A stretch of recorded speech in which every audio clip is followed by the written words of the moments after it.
Hello, great minds. How are you all doing today? Hope you're having a blessed and a lovely day like I am having. Yes, I'm glad to be back with you here again today. And today I'm presenting you two bass players on a band. That can be really amazingly sweet. Well, back then when we had concerts back then, we used to watch two piano players do a duet solo. Sometimes, you know, we had guitar players. I mean, we even do have guitar players play like three guitars on a band. When you hear the regular Makossa style or the Suku style, you get to see so many guitar players on stage at times. Even on our regular rock band, slow rock, soft rock, metal, you get to see so many guitars on stage. And for drums, you know, that one is constant. Whenever we have drum concerts, you always get to see two or three drummers do their thing together, and it's always amazing. Well, amazing if they know how to do it, because especially for the drums, it can be really terrible when there's no coordination between the three or four or two drummers playing at the same time. But well, today I'm here to present to you one that is really not so popular or common around us, and that's having two bass players on the band. Well, you can have 3 or 4 or 5 bass players. You can even have as many as 6, 7, 8, 9, 10 bass players on a band. But today I'll be presenting you with the most basic form of it, and that's just 2 bass players on the band. Isn't that amazing? Can't you put your hands together for me? Don't mind me, it's a live video. Sorry, it's a recorded video, so I won't get your feedback. But notwithstanding, today I present to you 2 bass players on the band. And let's assume I am bass player, maybe one of the 2 bass players. And I'm sure you watched what's played at the beginning of the video. That was just a sample of having 2 bass players on the band. But yet, the 2 bass players, each one of them was playing exactly what was needed in the music. And that's what matters. Now, what I'll be telling you is what not to do. And this is what not to do.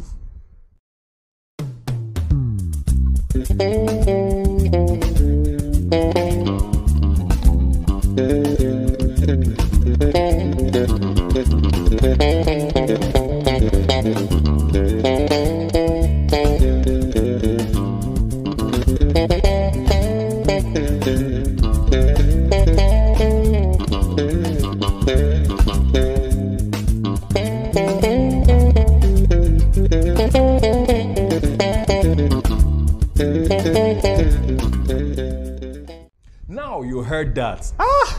Really, I mean, individually, if they were playing solo parts on their own, it would have been amazing. I mean, just you alone play your thing, me alone, I play my thing. It would have been really, really amazing. But what brought the discord in the play, you can see the person who was playing the backup bass was just playing and playing, you know, he was adding so many stones, which would have sounded nice if he was playing a solo piece. The solo bass player also was playing his own and adding so much agidi, if I may put it that way, agidi in quotes. And I tell you the truth, that is exactly what not to do. If you're playing on a band of 2 bass players, every bass player should know their part.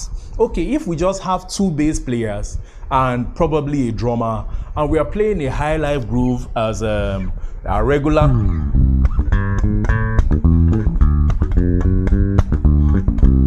now that's a simple regular bass line we play. That's from our 1 to our 6 to our 2 and to our 5 and back to our 1. That's a regular bass line. Now, if I were to play this bass line and have a second bass player on the band, this is what we will sound like.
Yes, now you see how that went. It went awesomely well. Every bass player, or let me say each of the bass players, just because we have 2 bass players on the band, knew exactly what to play to make the music sound like music. Nobody trying to outshine the other. The first one simply started with the groove, and he played the groove and established the groove for 2 or 3 sets of the groove. There was no trying to make sure he overplays. So bass player A simply played the groove, and what bass player did was bass player B tried to establish what we call a tenor line. Now, some call it a tenor line, while for me, I'll comfortably call it rhythm. He simply repeated some lines. Let me see if I could get that. It was simply this.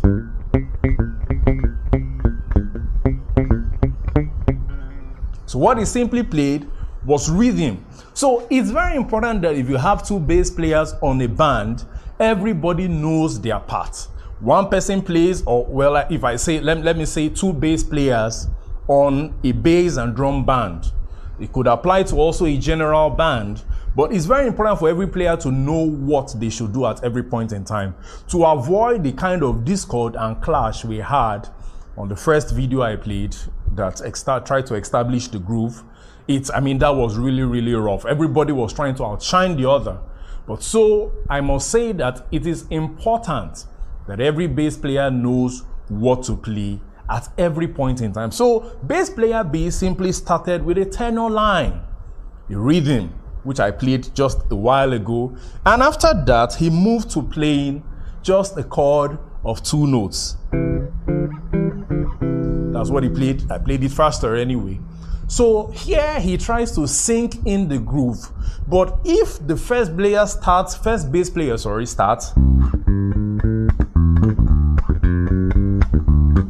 and the second bass player goes immediately,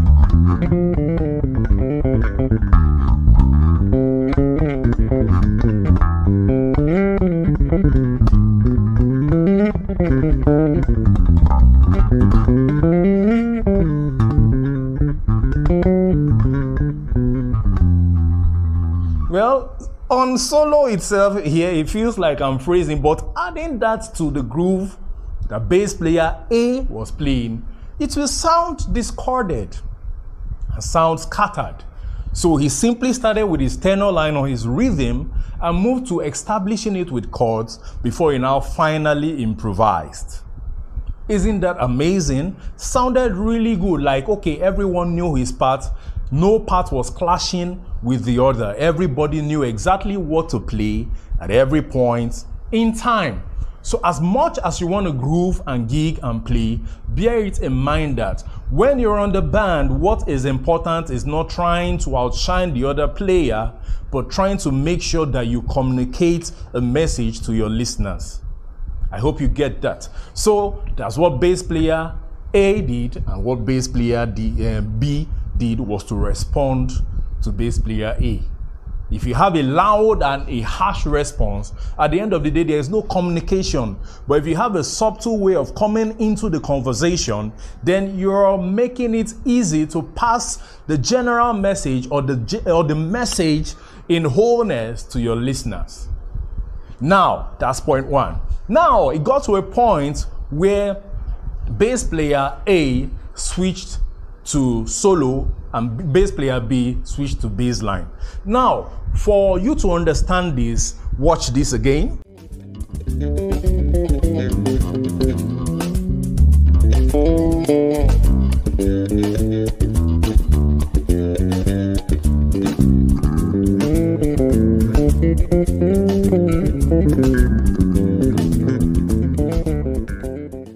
Now you can see how they easily switched points or parts, let me put it that way. So at the end of the solo of bass player B, what he simply did was to join in the bass line with bass player A. So he didn't just end the solo, or he didn't just continue soloing at the point bass player B was solo. There was a rest before the solo. And the rest was where both of them kept playing the same bass line. And that somehow gives fullness to the music, because now it is understood that we are back. Then bass player A now switched into solo. But if we don't understand this approach, we'll end up making a lot of mistakes. There was a switch. And before the switch, both of them ensured they played the bass line that they have been trying to, or that bass player A tried to establish from the beginning. So as much as possible, make sure that there is an understanding of parts. That, okay, this is what you're to do, bass player A. This is what you're to do, bass player B. This is what you're to do, bass player C. Now, if we have a band of 3 bass players, bass player A could be playing the bass line, bass player B could be playing chords, bass player C could be playing tenor lines, bass player D, if we have a 4th bass player, could be playing the solos. Bass player E could be parting or harmonizing the tenor line. So when we had this as our tenor line,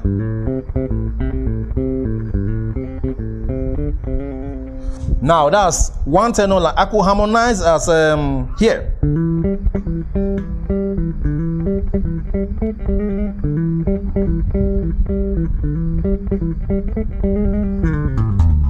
Remind me, that's an addition. So I could harmonize. So as many bass players as would be involved in a band, make sure that every bass player has his own role and sticks to his own role. So now you see that after bass player A in the video that I played shortly or a while ago, after bass player A finished his bass line, when he switched to solo, he didn't have to really restrict himself to playing tenor lines any longer or chords, because, you know, in the general progress or the general outlook of the music, he had already established the formness of the music.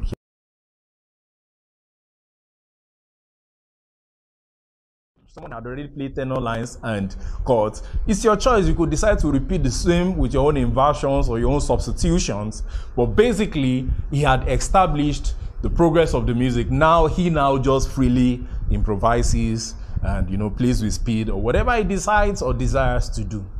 So as much as possible, whenever you're on a band, I repeat, make sure that every player knows his parts, especially a bass and drums band, or a bass or a band that involves more than one bass player. That's another point. Point number 3, I must establish also, is that whenever a bass player switches to solo, there is an importance, or it's very, very important, that you diverse in frequency. There's a diversity in frequency, or there's a difference in frequency. So if I'm playing the bass line and someone else is playing solo, it's very important that I take my low higher. I mean, I should have more volume on my low. Let me put it that way. On my low frequency, I should have more volume, so that the soloist, or whoever is soloing at that point, who is playing the solo lines, takes his low off. I mean, he reduces his low to a great extent, so that his notes can be heard, so that there won't be a clash in frequencies or clash of frequencies. So as much as possible, try and make sure that you adjust your frequency notes. Like, for example, this is my low turned completely on.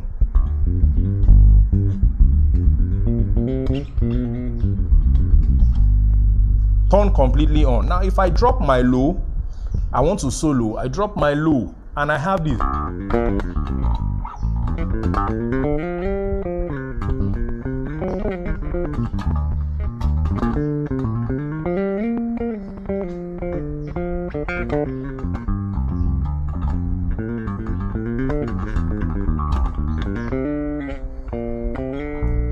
So I turn my low way down so my notes can be properly heard, so that there won't be a clash between the two guitars, or 3 or 4 guitars. Just make sure there is a diversity in your frequencies.